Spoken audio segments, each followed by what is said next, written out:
కేరళకు చెందిన ఇద్దరు క్యాథలిక్ నన్స్ను ఎవరైతే సిస్టర్స్ ఉంటారో వాళ్ళని సరిగ్గా 8 రోజుల క్రితం ఛత్తీస్గఢ్లో అరెస్ట్ చేశారు.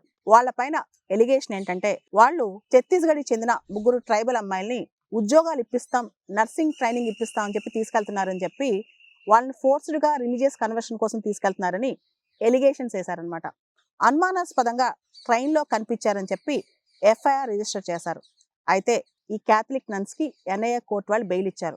ఏ విధంగానూ వాళ్ళు ఎలిగేషన్ చేసిన ఫోర్స్డ్ కన్వర్షన్స్ కానీ లేదా వీళ్ళు కావాలని తీసుకెళ్తున్నారు వాళ్ళని కన్వర్ట్ చేయాలని చెప్పి ఆ విధమైన హ్యూమన్ ట్రాఫికింగ్ ఎవిడెన్సెస్ కానీ మెటీరియల్ ఎవిడెన్స్ కానీ ఎక్కడా లేదని చెప్పి దానివల్ల ప్రైమా ఫేసీగా ఏది కనిపించట్లేదు కాబట్టి బెయిల్ ఇస్తున్నాం అని చెప్పి ఎన్ఐఏ కోర్టు చెప్పింది. యాక్చువల్లీ 8 రోజుల క్రితం ఛత్తీస్గఢ్కి సంబంధించి ఒక పోలీస్ స్టేషన్లో ఎఫ్ఐఆర్ రిజిస్టర్ అయింది. ట్రైన్లో 2 క్యాథలిక్ నన్స్ 3 అమ్మాయిల్ని తీసుకెళ్తున్నారు, వాళ్ళని హ్యూమన్ ట్రాఫికింగ్ చేస్తున్నారు, మత మార్పిడి గురి చేస్తున్నారని చెప్పి వాళ్ళపైన కేసు నమోదైందనమాట.